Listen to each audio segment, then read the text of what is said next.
So I am honored to introduce to you all an entrepreneur, a friend, someone who I've known for years. Yes. And we started our friendship in the advocacy space Yes. Yes. as we were both a part of a business advocacy organization. Um, and it just evolved into seeing each other in the marketplace. I've seen you here on campus Yes. doing work with one of your many businesses. I've seen you advocate for mental health. That's why I put the therapy session in purposely at the end, because you and your family have been out not only promoting success, Black excellence, and economic development, but you also want to invest in yourself and your families so that you can preserve culture and community. Um, I want you just to share with us your journey, because we haven't had a sit down conversation. We always see each other in passing. Yeah. We always fellowship well when we are in a space. That part. But I really want my students to just to witness a dialogue or something that we wanted to do for at least 6 years, at least Yes. pre-pandemic. Yes. Pre-pandemic. And then I would like them to participate as they would ask questions. Um, Students, if you all would like, I would love for you all to ask questions. What I'll do after I finish, I'm going to give up the microphone and let you all ask whatever questions you need. And please do. Please do. All right, good deal. So, everyone, this is Abdullah El-Bey. All right, but you can call me Abdul. So, Okay. so I can go back as far as like 8, right? So I was that guy that was on the block that was, giving out the newspapers back in the days. I had a couple paper routes. I did that. I was the one that would come to class and sell you candy and pencils. It just had always been in me. I was the one that cut the grass and asked the neighbors, "Can I rake your leaves or shovel your snow?" 'Cause I'm originally from Detroit, Michigan. I've been here about 16 years. But so it was, the environment was hectic. So when you wanted, my parents always provided a home for us to stay, food for us to eat, right? But the extra stuff, it was other siblings. I had sisters, and I was the only boy. So if I wanted the extra things, I had to get out there and make it happen for myself. So my dad had a flea market. He showed me how to work with customers and his thing was customers always right. So that just the basis how I started, right? So he went from paper routes to lawn care service to working for fish markets, right? And I literally did that at 13. So I've been working since 8 years old. I worked for churches. I did my own contracts for churches and did their floors and stuff, right? And just learned on job training. I just knew how to talk to people, and that I'm going to come back to that part. It's because a lot of times, if you got a good personality and you're able to communicate what you actually want to say, and you can visualize what you want to put out there, they'll capture that better than you just trying to sell them a product. You have to know your product. And at the time, my product was what? Myself. So I had to sell myself, as in my abilities to make things happen, right? And then to be able to follow up with what I say I was going to do what you say, right? And people pay attention to how you move. So I went from there to the military. I didn't know that I can go to college, right, at the time, right? I was one of them students that I did the work, but I was always drifting off. I was always imagining this or creating art, or I'm the one in the back that you had to say, "Man, wake up," because I just drifted off, right? But I had people that actually cared enough about me, that was even my peers, that helped me finish up in school. Then I went from there. I had a 2.8. I didn't think I can go to college. Now that I know, I could have went directly to college, but I went to the military. Went to the military for a few years, and then from there I got out the military and then went to a program in Louisiana and started driving semis. So I drove trucks. I could have drive trucks. I had an option to drive trucks or do underwater welding. Didn't want to pretty much get caught up on the sea and be welding, so I started driving the semis. I did that. My first year, I didn't messed up trucks. Everything got fired from my first job because, when you young, everything is moving fast. You thinking that you're moving slow, right? But you're moving sometimes too fast. Sometimes you're not really thinking about the consequences behind every action, nor, like I tell my children, you're not protecting future self. You're not giving future self what future self need. I wasn't doing that. I was just thinking like, I can make some money. I can buy this. I can buy clothes. I can have a good time, right? But I wasn't thinking about the things like you're going to get older, right? It's going to happen. It's inevitable. You want to, right? I think everybody here want to get older, right? But you want to also get older and grow with fruit. You don't want to be the tree that doesn't produce any fruit, and then you can't sustain yourself, and you just kind of wither away, right? You see it all the time with a lot of our elders. It's not that they didn't have an ideal of what they wanted. It's just sometimes if you implement plans too late, then it kind of catches, because you're going to work hard at some point. You just got to pick and choose your moments, right? Okay, so let me get back. I got to stay on topic. Keep me on topic. I Keep me on got you topic, now, man. but Keep me on this topic. is your canvas, bro. Okay. So I got the military, right? Drove semis. Then it went from that. So I end up living in Louisiana for a while, right? Then I left Louisiana, went to Texas and San Antonio. Too hot down there for me, so I ended up going back to Michigan. So a produce company, I had to sell myself again, mind you, right? Because I already had on my license, I had a truck accident. Not hitting a vehicle, it just I was in the yard, sleepy, and bagged up into another truck, and they fired me, right? So I had to sell myself to a produce company and say, hey, let me work for you guys and show you that I'm the best thing since sliced bread, right? And they gave me opportunity, so they put me on the small routes. They went from the small routes to the bigger routes. Then they started sending me across the East Coast, to pick up produce. So from that point, I saved my money up because I had a plan. I said, you know what? I'm tired of working for people. I want to have something more than just me making money. So what I did was I bought my first truck. Then went from 1 truck to 5 trucks. And they went from 5 trucks to warehousing, right? I took that money and invested into real estate. Then I invested real estate money, and I took that and invested into like other ventures, right? Because I was reading books on diversify, right? Now, understand me, schooling is very important. I didn't think that at first, right? I think if I could just pick a book up, ask some elders what's going on, that was it, right? What happens is you end up bumping your head way too many times, and you'll end up losing out on valuable information if you don't do what you're doing today. Because you getting the fundamentals. You need to build that foundation first. Then you can start building. I was sometime with build before I even finished the foundation, and that cement wasn't even dry yet before I had a chance to kind of build properly. So what I did was I invested my money, ended up being worth about 2.5 million. I took that money and kept investing in other things, right? Like stock market, oil, all that when oil was cheap. What happened is I didn't have enough help. You got to have an infrastructure. I think you talked to them about infrastructure and about having, like, you got to have administrators. You got to have people. You got to hire people that's smarter than you. If you're the smartest person in your room, then you're in the wrong room, right? You got to have people around you that know more than you in other areas. I didn't have that. It was just me. It was people, and a lot of times in the urban culture, when one person is doing good, everybody keep asking them for help. So me, I want to help everybody. I want to make sure everybody's eating. I want to make sure everybody's doing well, right? So I'm sending people, I'm paying for people to go to college. I'm paying for people for their businesses and their ideas, right? But they're not doing anything with that. I'm helping pay mortgages, right? So all these things got to kind of adding up. So I didn't have the infrastructure put in place. I had the money. I was able to kind of do whatever I wanted to do, but I didn't have the right people around me to actually help me finish building it properly. I was given opportunities that most companies never get. I was given opportunity to work for the rail people. They wanted me to start taking their freight from them, right? I had an opportunity to work with a big conglomerate out there in Ohio. I got passed up because I didn't have the infrastructure put in place properly. I had the money, I had the trucks, but I didn't have the right infrastructure put in place. I had a couple older gentlemen come to me and want to work with me globally. I didn't work with them because I was stubborn at the time. I didn't want to give up they told me I'm going to have to give up what I got and come work for them globally so they can show me how global marketing works, how to set up businesses better, how to move differently. They said you're going to need more training because you don't have that. You didn't go to college. You didn't do that. I went to college for business off and on gradually, but I would start, stop.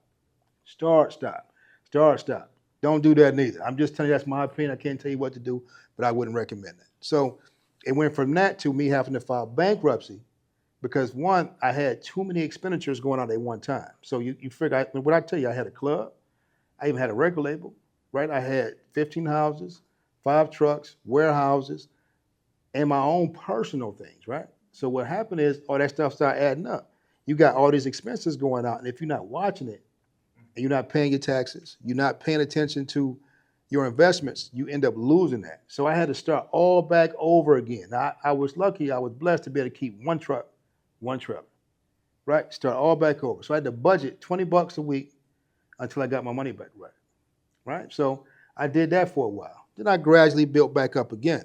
So we ended up moving down here to Texas. So I stuck with the trucking thing. My wife wanted me to come home more because I was gone quite frequently. So I really was only home maybe a couple days a month. So it went from me being an entrepreneur to working for somebody.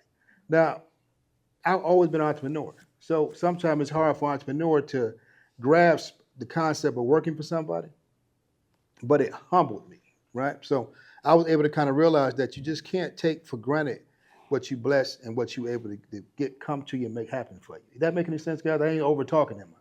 So from that point, my wife said she wanted to do something with herself too. She got me to go back to school. I ended up going back to college for entrepreneurship, and then I switched again to marketing and some other stuff. Right, just happens, right?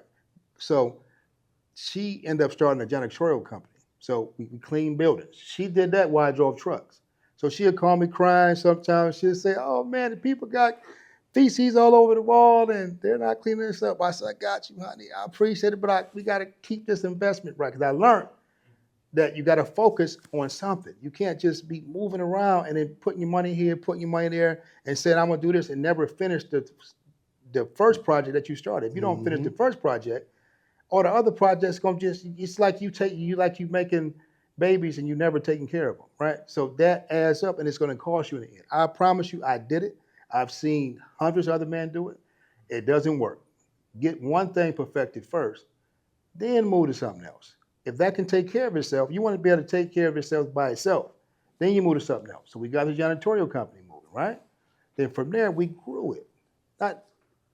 Don't get it twisted. It was ups and downs. You know how the roller coasters do like this?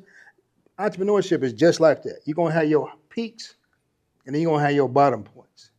You have to know how to maneuver, right? So what I did was I went back to school.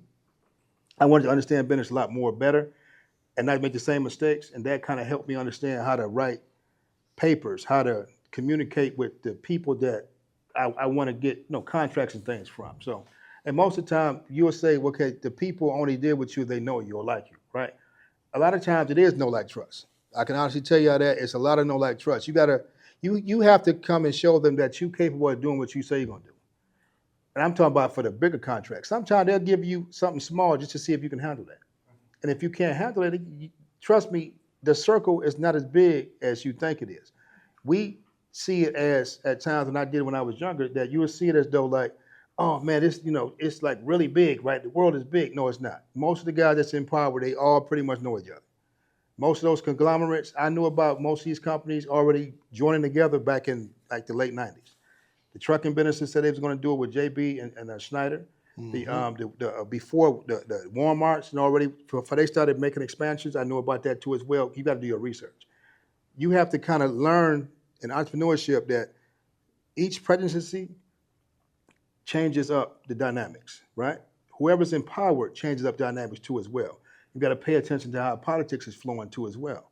So what I do is I pay attention to all the ebbs and flows and know how to directly put my money and how to work my businesses. So from that point, it went from the janitorial companies to, man, we do construction, we do flooring, we do waxing, we do all that, right? Then I wanted to give back to the community also as well, and also work with people in the communities about mental health. So I got a mental health nonprofit that we work with as well, dealing with El Serene Mental Health Foundation. So I don't want to, okay. Thank you. Okay. One, very fascinating. Right. I knew topical parts of each one of the facets. And so Right. you gave me a bit of understanding Right. that I didn't have earlier. And so Right. you're all good because that sets up my next question. Got you, shoot. My students here are doing a business plan for their midterm and their final. Their basic four components. There's the narrative, the economics or how they're making money, the financials, the operations, the team, and the competition. Would you compare those four principles with your understanding of business? Are those four principles important? What are some other principles they may need to know? And compare those four principles to a traditional business plan that you may think of or write about. Okay, so the narrative make a difference because they're gonna know when you got a business plan, and say for instance you go into a bank, right? Mm-hmm. The bank want to know what you're gonna do with that. You got to better sell that. You got to give them a story. It's the same thing if you guys doing TikTok or you're doing anything social media wise. You know how they give you a narrative, they give you something that you can kind of lock on. Yeah. Right. They give you something to lock on. They're gonna need that. If you don't give them something to lock in on, they're not gonna even trust what you talk. That's gonna stop right there, right? Then with operations, if you don't have the right people put in place, then they know you can't really sustain what you're doing. Why would I give you, if you came to me with your proposal, why would I give you money if I don't think that you can actually handle the money and give me my money back? Mm-hmm. Right. So, and then I'm gonna go talk to my buddies and tell my buddies that I don't think they will be a good fit for us, nor you, because they don't even have a plan put in place or the right people to actually run this company. And what was the other one? Competition. Competition. Knowing your competition. Oh yeah, you have to know your competition. So for me, I pretty much know the guys within my industry, within my area. Just literally all Texas, I already know who I'm dealing with. You have to do your background checks. You have to check and see, because some things your capacity. Okay, so you got a thing called capacity statement.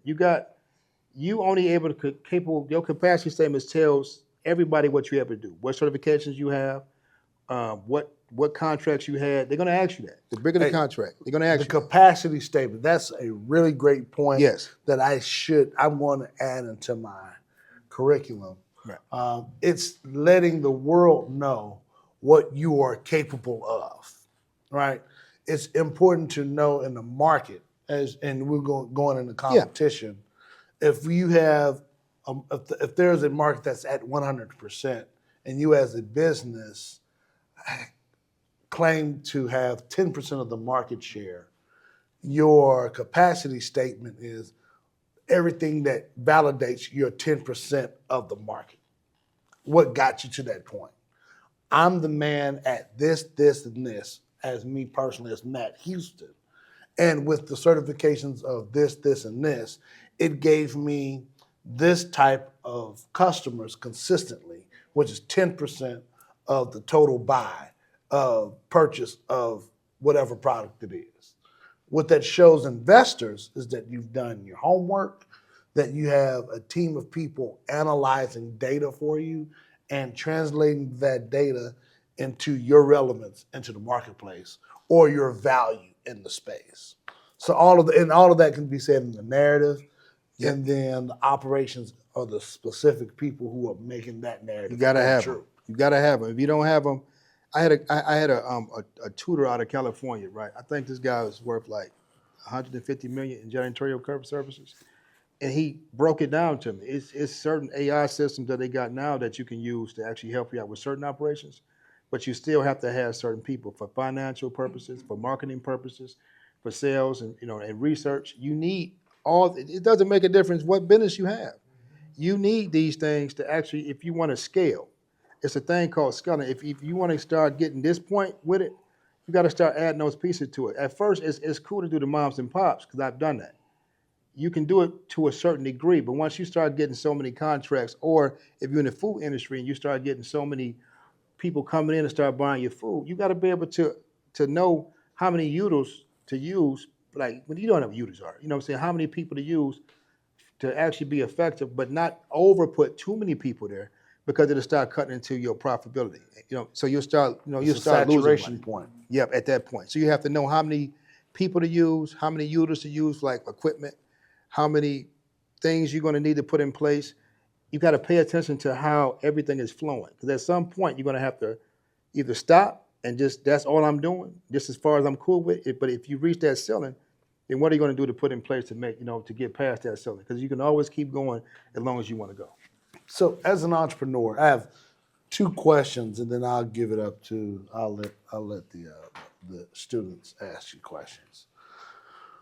But as an entrepreneur, I personally I'm a dreamer. I'm very ambitious. Right. And you said something earlier in that the importance of completing tasks before you start others. Right. How can you manage as a dreamer or as an entrepreneur the types of dreams you can continue to make to remain sane while staying present and operating in a space that you're probably in a valley or at a low point? That's a good question because I operate there all the time. I'm the innovator inside the organization. So I have people in place to keep me. You're on an island too, my right, brother. always on the island. But I got people to keep me on track. You got to have other people. Okay, so if you're the guy that's coming up with the ideas, and you're the guy that's coming up with all the innovations, you need that person to be creative for you, right? I like to come up with, but I will move here. So you need somebody to kind of take that laser, and it's like this right now, right? You got that flashlight. You need to turn that to that laser to that point, so you can stick to a point. So you have people around you to help you stay focused. If you don't have people around you to help you stay focused, I promise you, you will start projects, and you will not finish them because you'll be busy moving to something else. Because what happens is with innovators, we get bored. Once we figure out a project and we can kind of create something else, and then we put that in place, that's it. We want to move on to the next because we like to come up with new ideas. We dream. It's like I'm creating books and new ideas and movies in my head all the time. And I need others that know how to take those ideas and those innovations and kind of help me keep them focused and, and stay on track. And marketable, right? Yes. Some ideas are invaluable to you, but in the marketplace, it's probably only worth $19.99. Yep. Not a one-time $19.99. Not a recurring thing. No, just that one time. You Right. need that. You need someone like yourself. Like, I got you, man, but that don't make sense. Your financial guy. I literally came to the table and said, "Hey, what y'all think about this? This right here, this do great." And they were like, "No, man, that might do good now, but it's not going to do later, right?" So we got to be mindful. That's the whole purpose of having your operation people with you. They job. You don't need yes men. You need people to actually tell you, is that a good solid idea? Does that make sense? And is that going to bear fruit for a period of time, not just for tomorrow or next week? Good deal. My last question, and I want us to get to our advocacy space with your work in the Greater Southwest Black Chamber of Commerce and my work at the Dallas Black Chamber, and our work together at TAC. Right. Just holistically, the importance of working in community advocacy organizations as an entrepreneur and building a network that can help build potential business opportunities. What's your thoughts on advocacy organizations and are between building relationships with others within the advocacy space to build other business opportunities? Okay, so I want to tell you this, that the network works. So you only as great as your network. I want to repeat myself. You only as great as your network. I have a vast network. I can call people in other states and other countries. They don't always going to agree with what I'm saying. They might not always help me, but it's still good to have those people in place. So, and the advocacy part. So I advocate for mental health. I care passionately about that. That's like something I'm going to do later in life as be a psychiatrist for youth, right? Because I care about the mindset and mental health. But for advocacy, you need somebody to advocate for you. If I'm in a room somewhere and his name comes up, I'm going to advocate for him. That makes sense. I'm going to keep it that simple because it's bigger than that. But I'm going to advocate for what he is because I know him. So I'm going to advocate for him. So imagine if you got, that's like marketing. Imagine if you got 15, 20 different people and they all in different rooms, right? But they know you. They know what you stand for, what you do. They will advocate for you. But you got organizations like myself, like we talked about. I'm a chairman of the Greater Southwest Black Chamber of Commerce, right? So I advocate for businesses to help them find funding, to help them find resources, to help them find spaces that they might not be able to find on their own. Because even though we have the knowledge and sometimes the schooling, we might not know how to get there or where to put it at. Sometimes you might think it's a good idea to put a candy store right there on the corner, but if you don't have the right market for that space, why would you put it there? Right? You need people that know how to look at the areas, the zip codes, and how to find certain areas to And have help a you. different perspective as Right, well. right, different perspective. So the advocating part is even with TAC. TAC deals with all the chambers across Texas. Well, I'm able to talk to those different chambers and they can let me know what's going on within their communities to help this community that I'm currently working with now. But if I didn't have that network, right? We talked about networks before. If I didn't have the network to actually be able to do that, I wouldn't be able to learn different things that's going on around me. That if you have the information that's around you, you're able to kind of move better and move different. Good deal. Thank you. I appreciate that. No, thank you for having me. No, man. Well, my very final thing. Any parting words to put a bookend to your discussion before we open up the questions to students?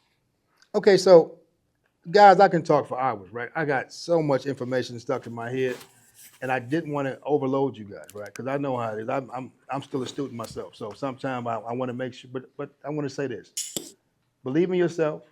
You got more tools available to you than y'all think y'all do. Y'all are more capable of making great things. Without you guys, we need you to build a future. We need your minds, your creativity, your innovation to actually make it the future that's coming next up. You need to be ready, right? It's your turn. But what are you going to do to make that happen? You know, how are you guys going to put that in place? How are you going to put it, all this good stuff you're getting from Dr. Matt here and put it into yourself, right? That makes sense? You know, that's enough. Like I said, I digress. I'm gonna stop talking and I'll take some questions. Dr. Matt. Are there any questions? And then I have the microphone. And so you can point whoever you like to have. Oh, okay, we start here. Now use the microphone. Grab the microphone. Whoever. Yeah.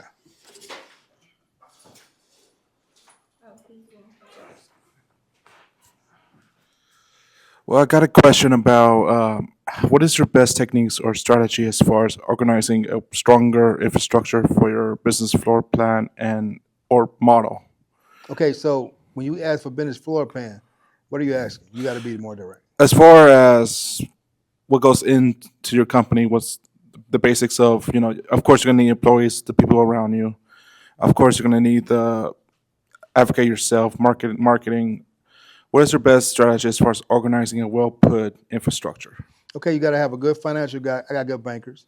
You got to build a relationship with your bankers. That takes time. So it took me about over a year or so to get the good relationship with the banker. And sometimes they switch out. So you got to when they switch you out with another banker, you got to get another banker. So it's good to have good bankers. It's also good to have people that's on your team that's good with finances. So because even though you think you're good, if that's what they do, like you know how a wheel turns. That's all a wheel do, right? You need somebody that's what they do. This is all they do all the time. So you get people specialized in sales. You get people that specialize in finances. You get people that specialize in customer service. You get people that specialize in marketing. But you can't get it all at one time because you have to pay attention to the flow, right? Because you don't want to put too much into this and then you lose out because you was top heavy here and then you don't have enough legs up under you to actually make that happen. I hope that answered your question. Yeah, that's a great analogy for that. Yes, most definitely. Thank you. Okay, so I wrote down my question. That's good. Shoot. I'm waiting on it. Okay, so my question was, what did you define as success as an entrepreneur? Like, was it when you first started out, was it like just making the money or like when you were able to come into the realization that you needed to make connections? And when you started making connections concerning your business, was that like a success point for you or like, can you tell us about like what did you consider as Basically, successful?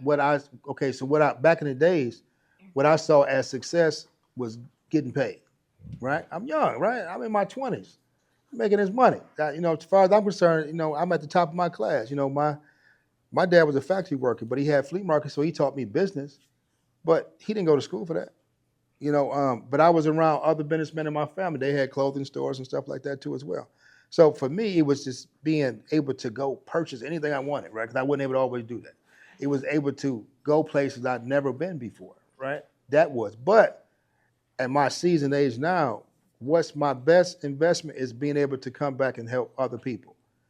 Because at some point, you're not gonna be able to have the same bandwidth, right? So I'm not able to run as fast as I used to. So what I do is I look for other people that's smarter than me and also got more legs than me, and kind of invest in them to kind of move forward. That makes sense. So for me, success is just helping others and seeing the growth in other people. But originally it was the money. It was I'm not gonna sit here and lie to you guys. I told you I was gonna be transparent.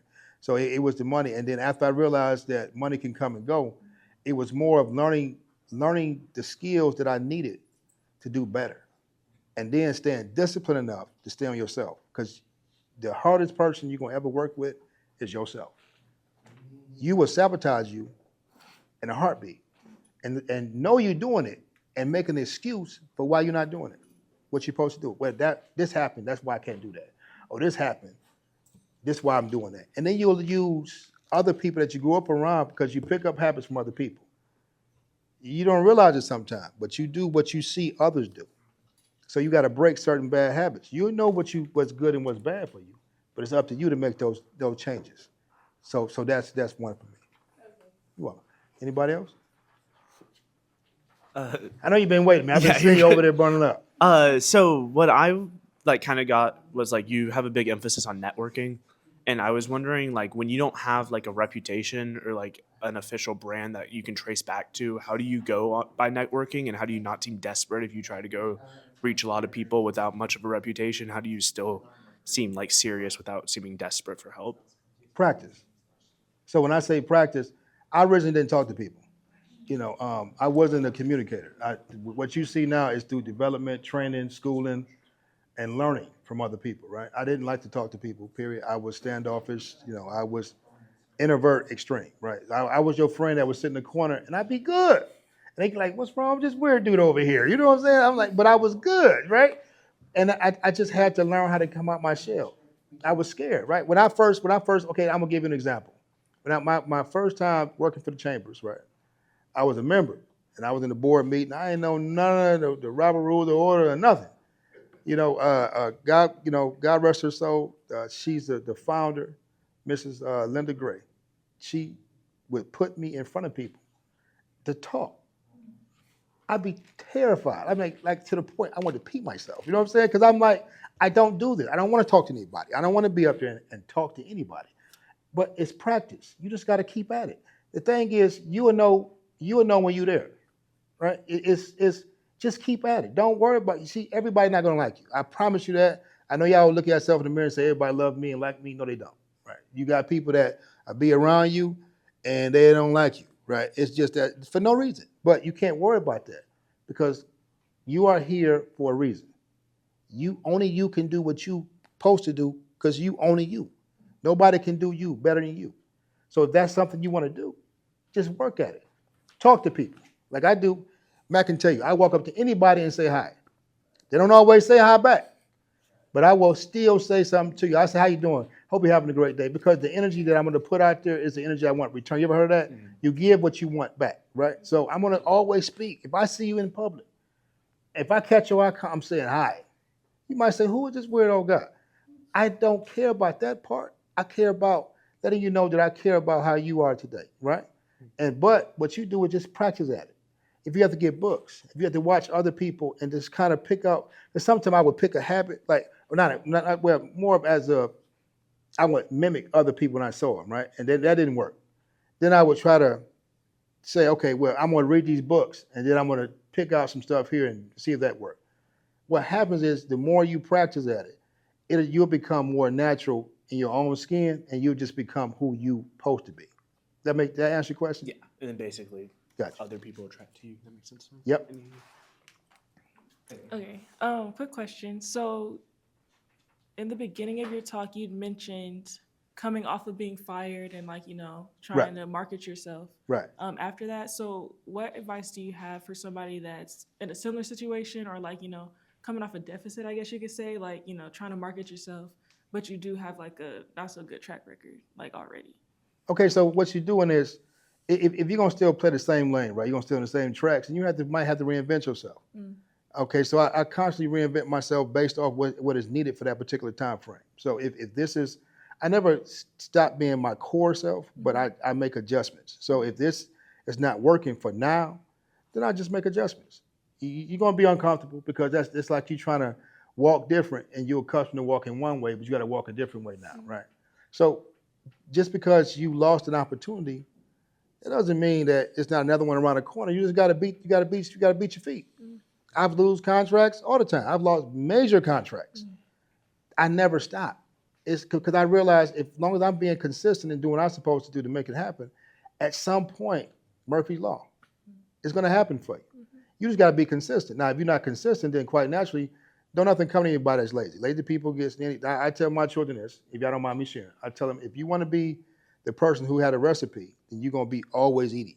But if you want to always be the person that just do just enough, you're going to be the guy to get the crumbs. So you got to remember, when I say crumbs, you got the recipe guy, you got the guy who made the bread, you got the guy who transport the bread, you got the people who sell the bread, you got the people who might put stuff on the bread for the other people to eat. At Quiznos, they don't, the Subway places or something. You know what I'm saying? So you got all them people, now you got crumbs left. Now, if you want that, that's fine.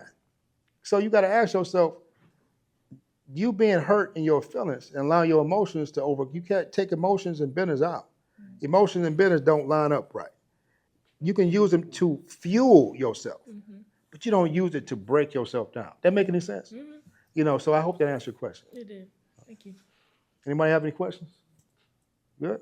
I have a couple of questions. Okay.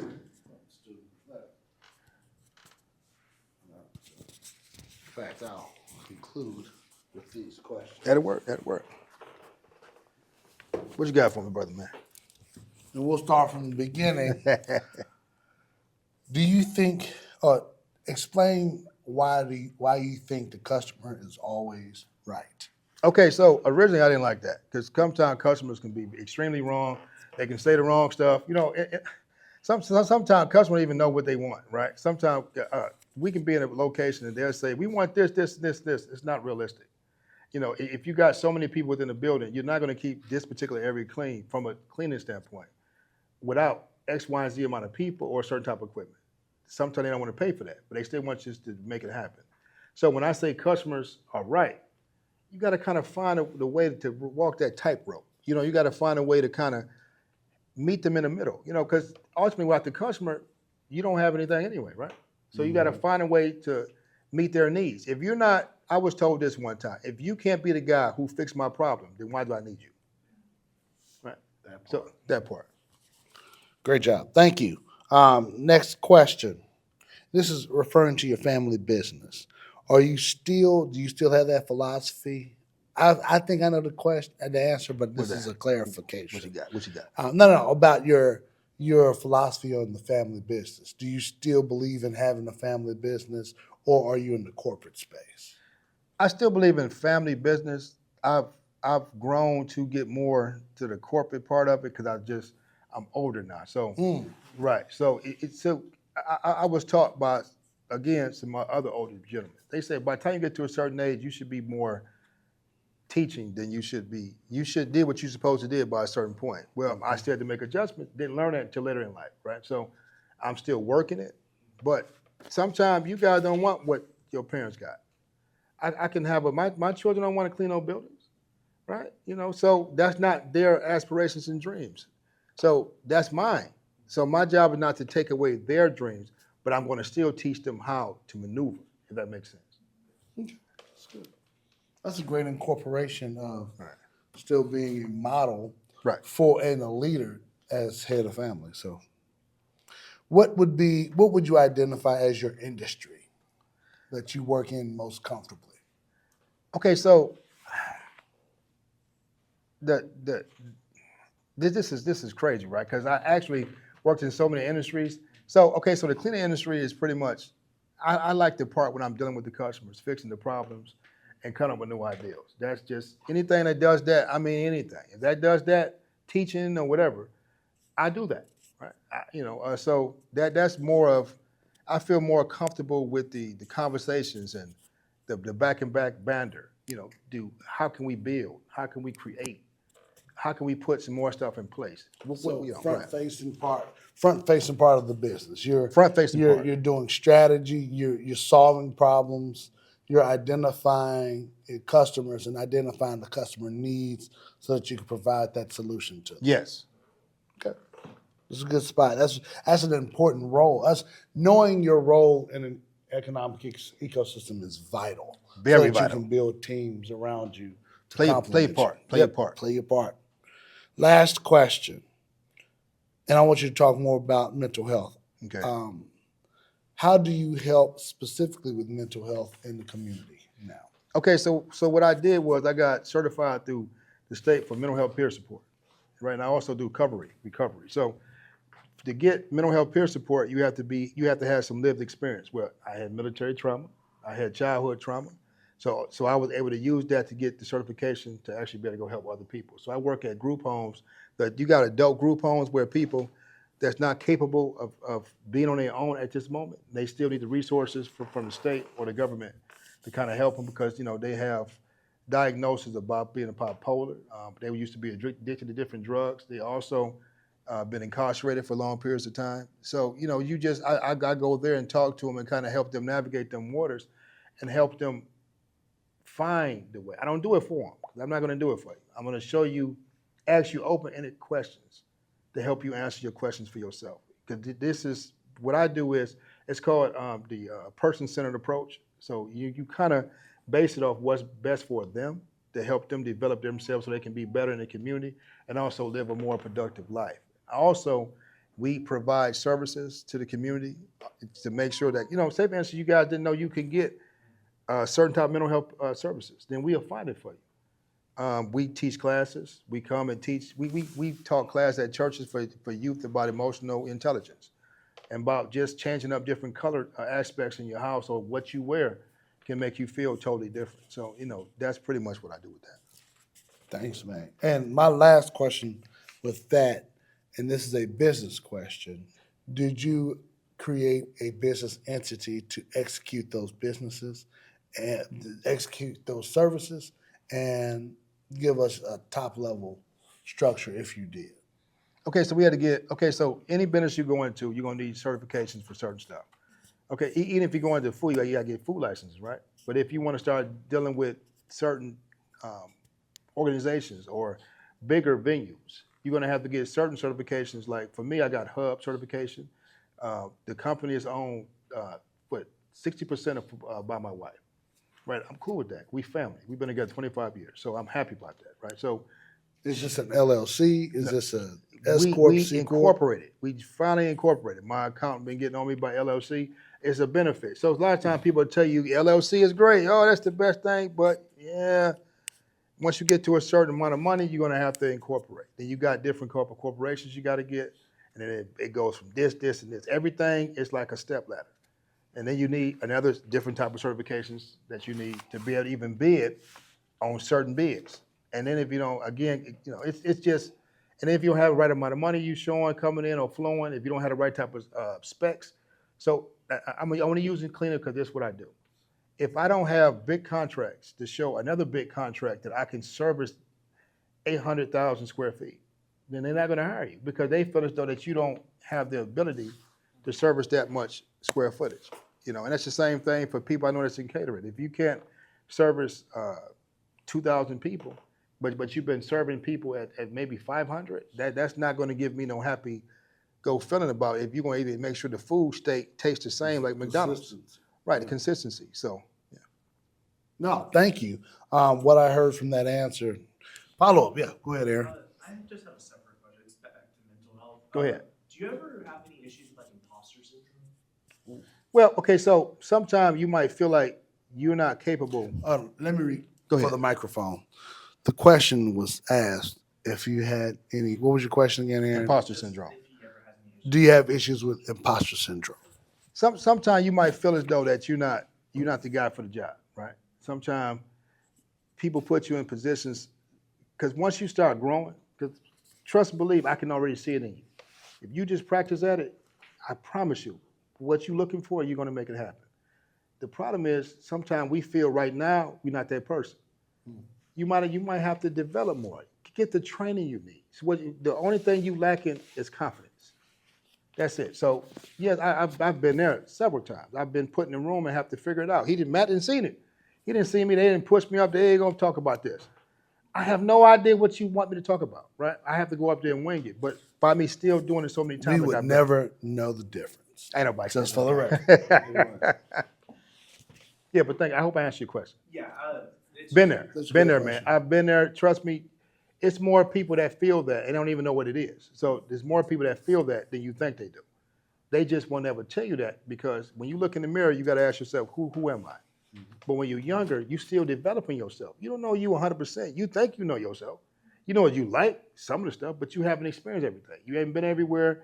You ain't tasted everything. You ain't smelled everything. You haven't seen everything, right? So you still got more learning to do.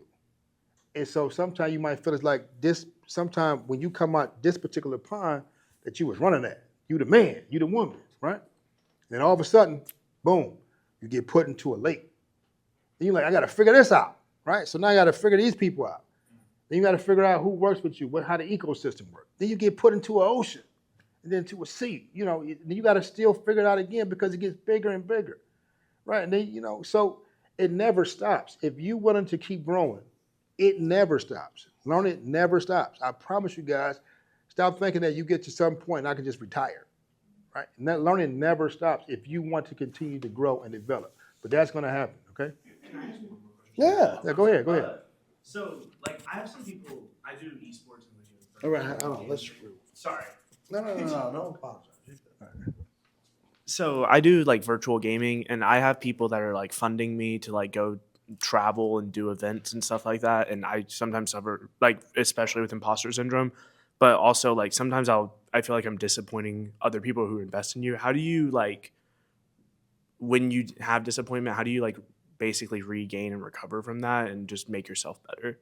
Okay, I'm going to give you what I do, and then I'm going to give you some advice. That you don't mind if I do it like that? Okay, so what I do is I listen to I go walking. I've been working out more because I felt that a few weeks ago. So it was like, okay, so I'm here, but I need to move here now. I'm stuck, right? I need to move past this because I got this going on, I got to finish this up. I'm taking this degree, I got to finish this degree. I got 8 classes left, I got to finish that, right? But you got to stay focused. But I got multiple things going on at one time. So where do you find a focus, right? So I listen to motivational talks. I get up in the morning, I meditate. I go walking, I exercise. I've been watching what I eat. And that's been giving me more clarity, right? The thing about, you can't worry about if you disappoint everybody if you show up with your A game every time. Do your research, right? Practice, and you just get better. Do you? Because most of them guys you see, they all did the same thing. All of them. I ain't met one yet. They'll make it seem like they just came to become this guy off the rip. My oldest son was a gamer. That guy was awkward and all get out, right? But when he got on the game, you couldn't tell. He was talking stuff, telling you how the game worked. This does this, this does that. It doesn't make. And if you're getting paid for what you like to do, just be yourself. See, what happens is we want to be what we see others be, and not yourself. They hired you for you. They didn't hire you for Bill. They could have hired Bill, right? They hired you. What's your name? Aaron. They hired Aaron. They didn't hire Bill. So Aaron showed them something that they like. So just be Aaron. Just do your research. Make sure you know your gaming. Know what you're supposed to be doing, right? And just be yourself. They hired you to be you. If someone come to you, they came for you. They bought you the product, not somebody else.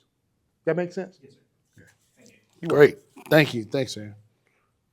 I think that's a great bookend to this discussion. Great. Abdul, thank you so much for Thank investing. you. Thanks for having me. You're the man. Thank you for investing in my students. Oh, no, you got great and students. for me. You got great students. So- You got great students. I appreciate the students.